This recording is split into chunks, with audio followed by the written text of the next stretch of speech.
I'm gonna do everything I gotta do to not have to ever work a job again. Period. No, I'm good on it.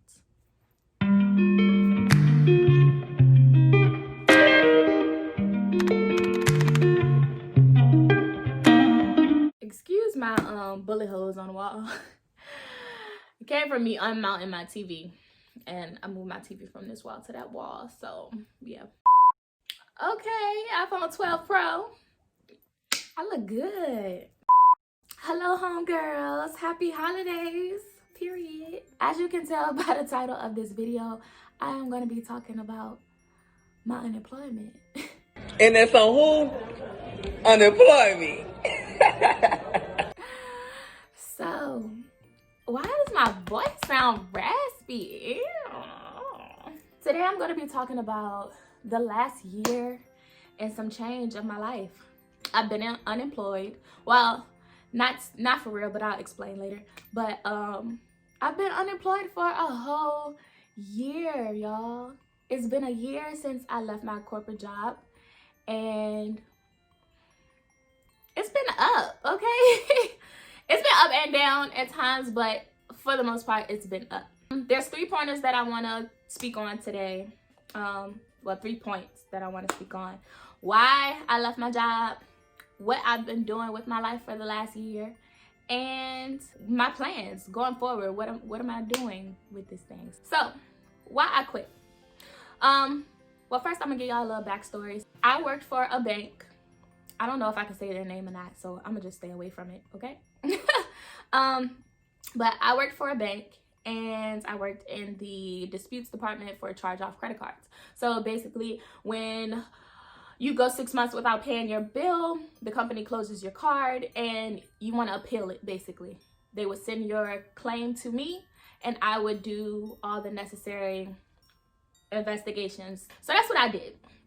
And I worked for that bank for 4 years and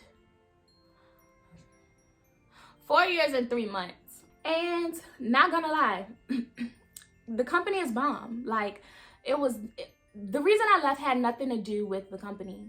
It had everything to do with just me feeling stagnant and not progressing. Like, I just was so tired of going to work 5 days a week for 8 hours and limited to how much money I could make.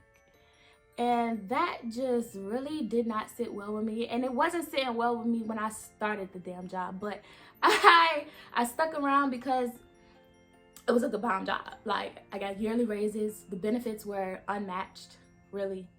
Nobody out here is offering the same benefits. When I went out on leave to have my baby, I was out for 8 months. 8 months.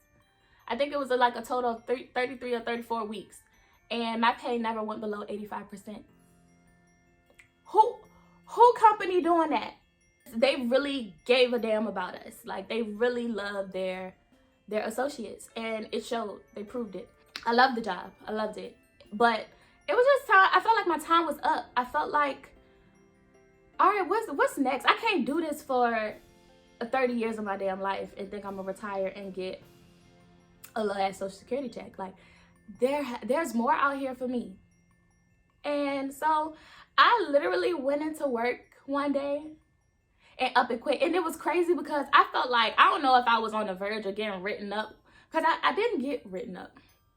However, I was so discouraged. Like, I stopped coming in on time. Like, I was literally late to work every single day. And I'm not talking about like 5-10 minutes. No, I was coming in like an hour and a half late every single day because I did not want to go in there. And I was like, let me just go before they fire me. And the crazy thing is, I think I should have let their ass fire me, because then I could have collected unemployment. But I was just so tired. So yeah, I went in last year. It was November 22nd. It was Friday, November 22nd. And I went in there and I just started packing up my stuff. Like, everybody, I think people, like, they was looking at me like I was crazy. Like, where you going? What you doing? And then I took my manager in the room and I was like, this is it. Today is my last day. I'm not coming back. And she was like, you know, you can't come back. You're not eligible for rehire if you leave without a notice, like a 2-week notice. And I was just like, how can I do it for 2 more weeks? Y'all gonna fire me because I'm not gonna be here I quit that day instead of letting them fire me. And yeah, that's how I left. What I've been doing with my life for the past year. Basically, when I quit, I had no idea what the hell I was going to do. No clue. I didn't have a game plan or nothing. For real, I just knew I was tired of doing that, and I was going to basically step out on a leap of faith and figure it out. Like, I might have to. I got a child to support. So I knew that I had to do something. I just didn't know what it was going to be. So in February of this year, 2020, I started braiding. Like, I had bought a mannequin off of Amazon, and I was practicing. I already knew how to cornrow, but I never had the patience to actually sit down and learn how to perfect my braiding technique. So I had bought a mannequin off of Amazon, and the first thing I did was stitch braids. And that was by accident. And it's crazy because I never knew how to do regular feed-ins. I don't know if y'all know the difference between regular feed-ins and stitch braids, but stitch braids are more defined in the parts where the braids are. I don't know. I put a picture up. I posted a picture on Facebook, and I was getting like hella compliments, like, girl, why you don't do hair type of shit. So I started doing hair. Like, I took my first client on February 6th of this year, and it's literally been up since then. That's all I do. That's how I make my money. That's how I pay my bills, how I pay my rent, how I pay everything. I don't have any other income other than doing hair. Of course, in the summertime, hair, like, people are getting braids left and right. It has slowed down a lot because it's winter and people are getting wigs and weaves and sew-ins and stuff like that. So but yeah, I was like, it was a point where I was making twice the amount I was making at my 9 to 5, and it was like, that was a real eye-opener for me, because it was like, damn, I could have did this a long time ago.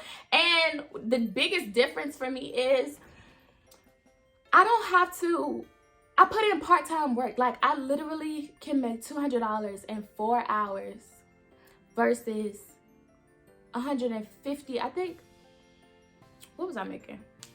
I was making like 20 and some change an hour. So whatever that is times 8, that's what I was making. I wasn't even making $200 in 8 hours at my job. And then they still was taking out taxes. So it wasn't even the full 160 something, whatever, a day. So here I am, no job. I work from home. I'm making more than what I was making at my 9 to 5, and in half the time. So it just made more sense, and it's tax-free. Like, for one, when I filed my taxes in January, I could honestly, I hope no government officials is watching this, but I could honestly tell them whatever the hell I want to make. I want to tell them. Like, it's a cash business, so there's no verifiable way. There's no way for them to verify my income. Which means you can get government assistance. People like ask me all the time what I do for health insurance. For, I don't know what y'all use y'all health insurance for, but I've never had any nothing major. I don't smoke. I'm really healthy. I don't have any health conditions or problems. So the only thing I use my health insurance for is checkups, pap smears, and having a baby. That's what I used it for. And Medicaid covers all of that.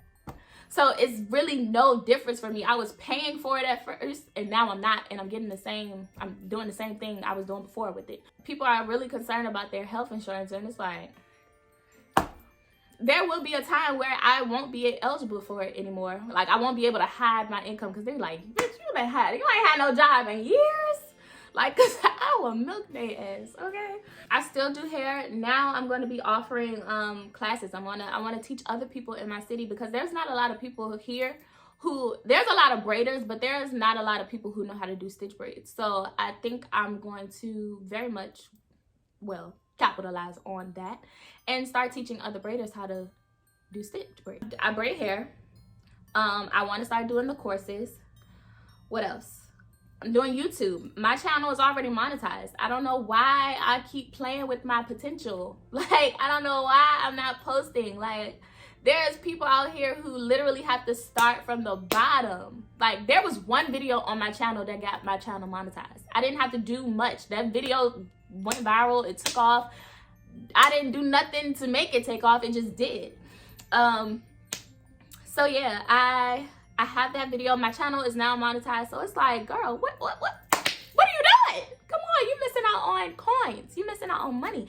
And the thing about doing YouTube, yes, anybody can do it, but it really takes, it can't be just about the money, because as you can see, my channel has been monetized for 2 whole years. So if it was just about the money, I would just be putting out content left and right, but it's not that easy. Creating content is not that easy.